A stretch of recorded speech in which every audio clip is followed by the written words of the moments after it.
Here's a GCSE question that's likely to come up in this year's exams. So we've got a tangent to a circle. We've been told the x-coordinate of P is 1.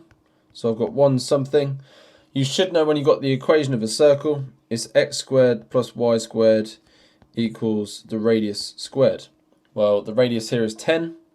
So r squared equals 10. So the radius must be the square root of 10. Well, the radius, remember, is the distance from the centre to one edge. So there, that is the radius.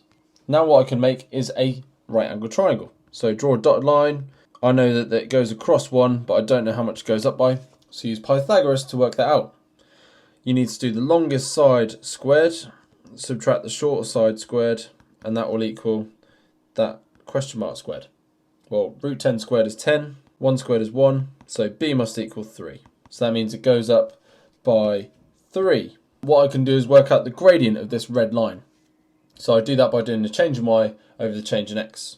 So the gradient would be 3 divided by 1, which is 3. You know that a tangent and a radius meet at 90 degrees, so to get the perpendicular gradient, you do the negative reciprocal. In other words, you change the sign and flip the fraction.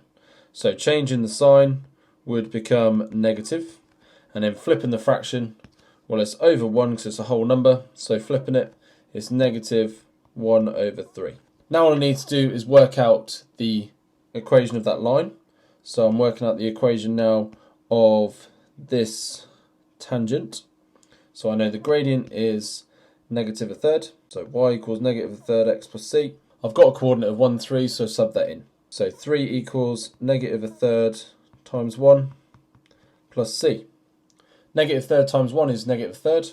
So add a third to 3. You've got 3 and a third equals c, which you could rewrite as 10 over 3. The last bit, to get the coordinate of q, we know that it crosses the x-axis when y equals 0. So the equation of that line is y equals negative a third x plus 10 over 3. We know that y equals 0, so we've just got to work out what the x-coordinate will be. So it'll be negative a third x plus 10 over 3.